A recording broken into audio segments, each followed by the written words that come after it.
Hello everyone, welcome to another mini blog. So কোনো এক উইকেন্ডে আমরা এই ঠিক করতে করতে যে কোথায় আজকে যাওয়া যায়, অবশেষে ফাইনাল করলাম যে একটু লং ড্রাইভ করে আজকে মায়ের কাছে যাব। তবে এইবার আমাদের ডেস্টিনেশন দক্ষিণেশ্বর নয়, দক্ষিণাকালীরই আর এক রূপ আদ্যা মায়ের কাছে যাব।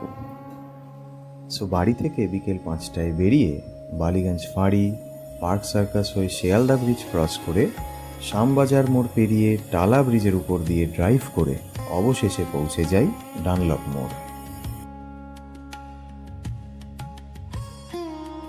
সো তোমাদের জন্য একটা ইম্পর্ট্যান্ট ইনফরমেশন, যারা টুয়ার্ডস দক্ষিণেশ্বর ওর আদ্যাপীঠ মন্দিরের দিকে যাবে তারা ডানলপ মোড়ের একটু আগে থেকে লেফটের লেনটা ধরবে। একটা ডিভাইডার মতন করা আছে, যদি ওইটা মিস করে যাও দেন ডানলপের মেন সিগন্যাল থেকে লেফট টার্ন নিতে দেবে না, দেন আবার কিছুটা এগিয়ে ইউ টার্ন করে ফিরতে হবে। সো এইটা একটু খেয়াল রাখবে সবাই। দেন নিবেদিতা ব্রিজের সামনে দিয়ে রাইট নিতে হবে তোমাদের যদি আদ্যাপীঠ যাও, আর না হলে স্ট্রেট চলে যাবে দক্ষিণেশ্বর গেলে। সো ফাইনালি আমরা পৌঁছে যাই আদ্যাপীঠ মন্দির। পার্কিংয়ের এখানে সুব্যবস্থা আছে।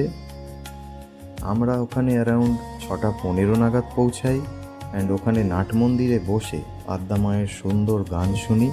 তারপরে ঠিক সন্ধে 7টার সময় সিনেম্যাটিকভাবে মায়ের মন্দিরের মূল দরজা খুলে গেল অটোমেটিক্যালি অ্যান্ড মন ভরে মাকে দর্শন করে নিজেদের এই যাত্রা সার্থক করলাম।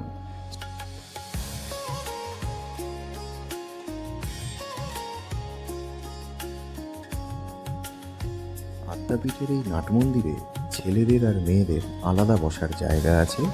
চেষ্টা করবে সন্ধ্যা আরতির একটু আগে বসে যাওয়ার, তাহলে বসে বসেই মাকে খুব সুন্দরভাবে দর্শন করতে পারবে। পুরো সন্ধ্যা আরতির সময়টা জুড়েই হবে এরকম মায়ের সুন্দর গান, যেটার জন্য চারিদিকের পরিবেশটা আরও সুন্দর হয়ে যায়।